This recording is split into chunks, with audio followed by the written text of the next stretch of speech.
Yes, salut les amis, écoutez, je vous fais encore une vidéo au sujet d'une possibilité et je pense que vous allez tous comprendre que s'il y a vraiment beaucoup de potentiel à travers un type de projet comme celui-là. Alors, pour ce type de projet, il faut à peu près 350, 400 000, enfin ça dépend des régions en fait, hein. Je ne vais pas parler de prix parce que ça dépend de la région. Là, ici, juste derrière moi, la maison celle-là, là, ici, c'est une maison qui est collée à un terrain. Donc on voit, il y a quand même un petit garage, il y a quand même pas mal de choses. Cette maison-là, c'est pas une maison très grosse, hein.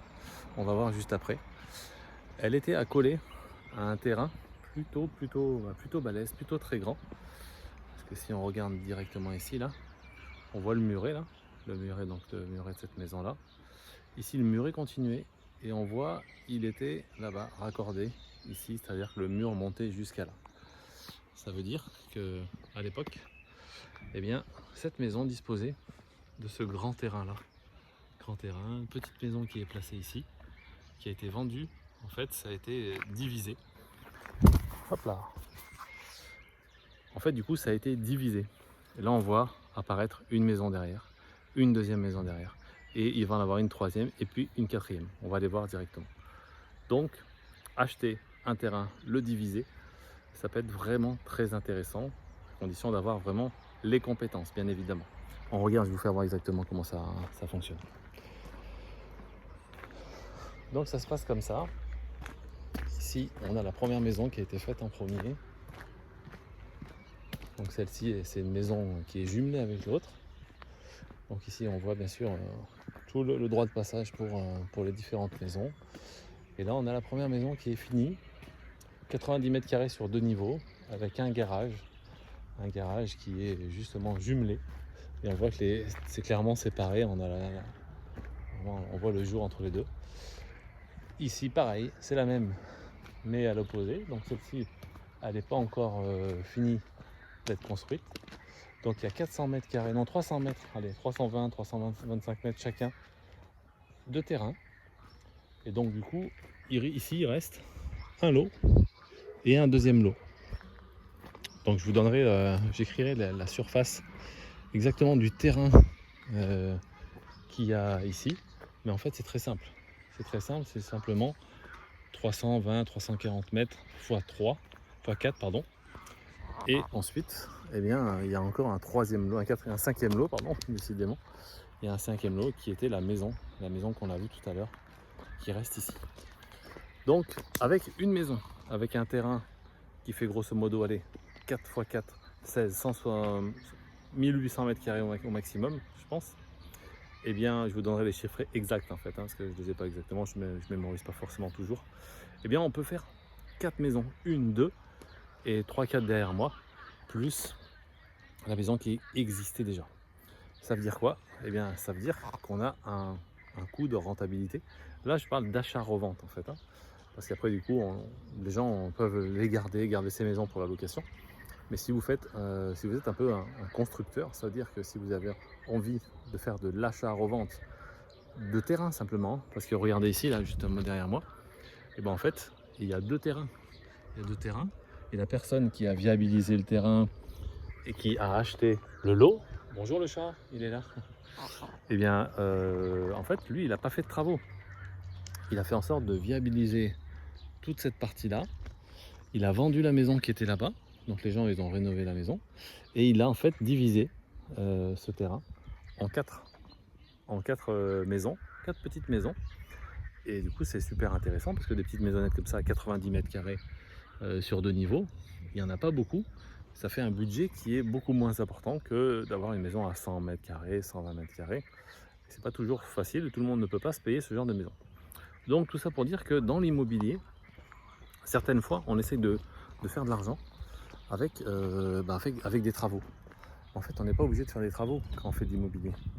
Si on peut faire de la division, et ça peut se faire dans un appartement, dans un immeuble de rapport, dans un logement industriel, dans un grand garage, on coupe en deux, on fait 2 appartes. Mais quand on arrive à faire dans le neuf, c'est super, c'est vraiment plus intéressant. Parce que là, la personne qui a acheté, eh bien, elle a acheté la maison, celle-ci, le terrain, Et du coup, elle a revendu la maison. Et ensuite, elle a revendu les terrains coupés, un après l'autre. Et à partir de là, ben voilà, il se passe ce qui se passe, c'est-à-dire de fortes plus-values pour la personne. Alors, dans un cas comme celui-là, il vaut mieux être marchand de biens. Parce que vous ne pouvez pas dire que c'est votre résidence principale et vous ne pouvez pas être exonéré sur 4 maisons, bien évidemment. Donc quand on a le profil de marchand de biens, c'est vraiment quelque chose d'intéressant. Donc une personne qui démarre aujourd'hui avec une résidence principale, 2 résidences principales, 3 résidences principales, peut au bout d'un certain temps, s'il a bien réussi, s'il a fait de la plus-value, aller voir des banques. Et donc si tout a bien fonctionné, il sera capable d'être prêté comme un marchand de biens. Donc il passera avec ce statut marchand de biens, c'est-à-dire qu'il aura des avantages intéressants pour les personnes qui font ce genre de transaction en termes de... C'est une activité professionnelle. Donc c'est ce que je voulais vous faire voir simplement. Vous partagez qu'il faut avoir un budget de départ bien évidemment, ou avoir un potentiel d'emprunt 350, 400 000 euros, ça dépend des endroits où vous habitez. Hein. Peut-être que vous, 2000 m² avec une maison, chez vous, ça vaut 500 000 euros. Peut-être que ça vaut 250 000 euros, peut-être que ça vaut 750 000 euros, peut-être que ça vaut 1 million, je ne sais pas. Donc par rapport à ça, regardons si ça peut être intéressant d'acheter une maison avec un grand terrain. Mais quand vous en êtes là, vous la divisez. Et là, il va falloir justement se référer à la mairie, au PLU.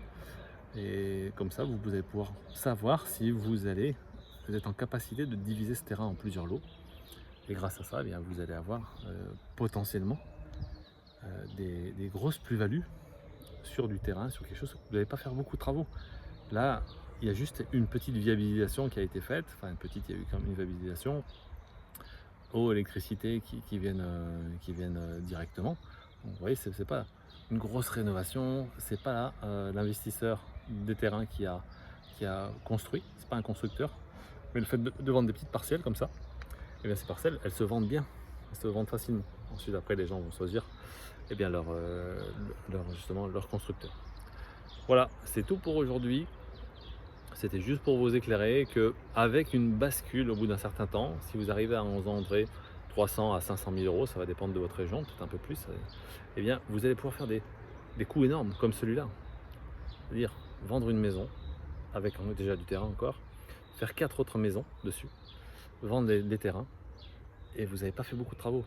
Donc ça, c'est quelque chose qui est assez magnifique, qu'il est possible de faire, mais il faut y aller step by step. Le but, c'est de faire de la trésorerie au départ pour avoir un peu d'argent.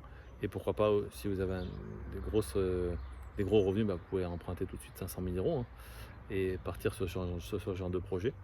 Mais il faut de l'expérience pour ce genre de projet, bien évidemment. Mais c'est pour vous dire que voilà, tout est possible en immobilier. Il y a beaucoup de belles choses à faire, mais il faut prendre le temps de le faire tranquillement. Et ce qui est important aussi, c'est de se mettre en relation avec des gens qui ont déjà fait ce que vous avez envie de faire, des gens qui sont experts. Donc moi, c'est quelque chose que j'applique personnellement. Je connais très bien l'immobilier. J'étais entrepreneur, j'ai une entreprise d'électricité, une entreprise de rénovation tout corps d'État. Mais ça ne m'empêche pas de prendre quand même des conseils auprès de personnes qui sont des gros faiseurs en termes d'achat, de revente de biens. C'est des gens qui occasionnent des belles plus-values, c'est des gens qui ont des astuces pour pouvoir optimiser notre investissement, parce que le but c'est de faire des plus-values quand on fait de l'achat-revente. Hein. Donc il faut s'entourer des bonnes personnes, et merci aux personnes qui sont autour de moi, parce que grâce à ça, j'apprends les choses et je peux transmettre aussi de mon côté. Mais vraiment, entourez-vous des personnes qui ont déjà ce que vous voulez avoir, et vous apprendrez de très belles choses, ça vous aidera beaucoup. A bientôt dans une prochaine vidéo, n'hésitez pas à vous abonner, à liker, à partager cette vidéo qui parle vraiment d'immobilier et d'astuces. On pourrait, pour certains ça va être évident, puis pour d'autres ça sera peut-être moins évident, mais à travers ce genre de projet, on peut dégager de 200 000, voire plus, 250 000 euros en plus-value, d'un seul coup, sans faire beaucoup de travaux. Donc ça demande quand même à réfléchir, je pense. C'est une direction qui pourrait peut-être vous intéresser. N'hésitez pas à répondre en commentaire, à mettre si ce genre d'opération peut vous intéresser, parce qu'on a besoin de conseils pour faire ce genre de choses. Donc si vous en avez envie, on pourra vous donner quelques conseils supplémentaires.